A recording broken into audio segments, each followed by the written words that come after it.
Hi everyone, and welcome to my week 3 presentation. My name is Evelyn Bright, and this is for the course MPA 580. All right, so let's jump into this week's discussion. So we had to kind of locate our code of ethics for each of our prospective careers as a public administrator, and mine is law enforcement, as I'm a police officer right now, but I want to promote and move up the chain and obviously eventually become a captain or assistant chief one day. And with that being said, we do have the same code of ethics, and they don't really change. In law enforcement, we are supposed to protect and serve and safeguard the lives and property of the people around us. This is pretty much my code of ethics for law enforcement. This is what you say. When we graduate the police academy, we say our code of ethics and we repeat it, and we have to memorize this because it is ingrained in us throughout our academy time, so that we know what we are supposed to do and we are called to do every day that we are on the job and in the career.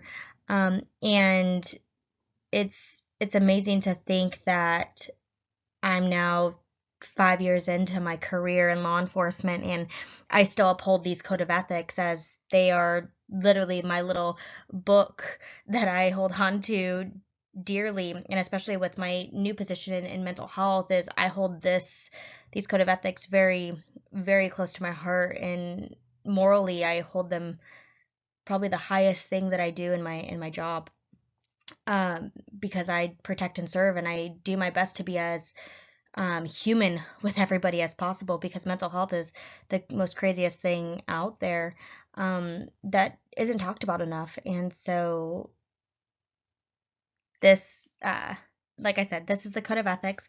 You guys are more than willing to read through it, but we had to memorize this. We had to have it ingrained into us in the academy, and I hope you guys read through it and see just what we do every day and what we're called to do every day. We also are supposed to look up the religion or faith or church that we personally associate with, and mine is Christianity, and kind of just the ethical guidance behind that. And this is what I kind of put together. And it's a person's highest ethical duty is to love God with all of their heart, mind, soul, and strength. Their second highest ethical duty is to love their neighbor as themselves.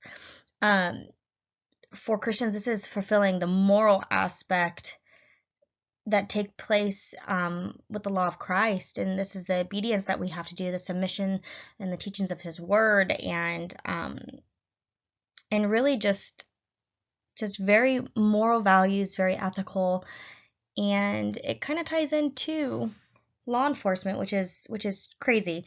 So we'll hit that on the next slide. So this slide is if we agree or disagree if law enforcement and Christianity kind of have the same code of ethics, and if they really have the ethical guidance, and they kind of go through the same thing. The framework of them, do they agree or disagree? So I personally think that they agree. Christianity is, you love God with all their heart, mind, soul, and strength. You're growing as a virtuous person, and you love thy neighbor. Law enforcement, we, in the law, we have to uphold, our off-duty life. We have to uphold the law and the rights. We also have to, uphold using the necessary force and acting impartially and not profiling. It is all about character, competence, and conviction. And in order to be a good law enforcement officer, there has to be trustworthiness, respect, responsibility, fairness, caring, and good citizenship. And it kind of ties into, love thy neighbor.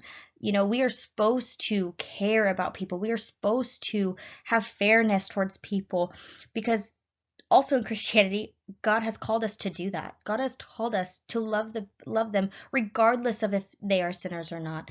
And in law enforcement, we have to uphold a certain standard of everyday life. I contact, anywhere from 20 to 30 people a day. And this is the worst day of their life that they are calling law enforcement for. And it's crazy because what if instead of calling law enforcement, you're calling, on God or so on and so forth. And it's kind of they mesh together because God ultimately, in my code of ethics, it does, we tend to look towards a higher power in law enforcement because we have authority in the world, and sometimes a lot of officers feel like there's nothing above us, so they try to put something above us, which would be God and his view on the world and the way that he views law enforcement and the way that he views us as people, as humans, and how he has called us to be a specific way towards other humans, other people, and to love them regardless of if they are sinners or not. Whether you commit a crime or not, it's not going to determine whether if I hate you or not. And I think that's the hardest part is, the moral ethic aspect. And I just think it's pretty interesting to kind of correlate and put these two views together. So we have to choose a theory, and I chose the virtue theory. A good person does good things, defines good actions as one embodies a virtuous character traits like courage, loyalty, or wisdom. Love and compassion are the highest values in this theory, and traditionally the theological virtues that have been named are faith, hope, and charity, which is in love. And so I think the virtue theory has a lot to do with law enforcement and Christianity, and it ties them together as being um, a virtuous person, to be able to have both frameworks kind of blend together in your life, and being able to have that compassion, have that love, have the fairness and caring aspect, while also handling a job that you have on hand, and having people that have to follow a law. But in Christianity, there's also the laws that God has put into place, and kind of understanding that balance, that maybe something's not legally you know wrong, but ethically it could be wrong. So I think this theory really touches on the fact that you know underneath these two frameworks mesh together very well.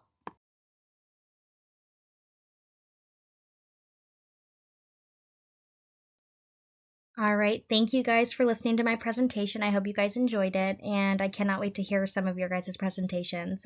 My name's Evelyn Bright, and this is for the course MPA 580. Thank you guys.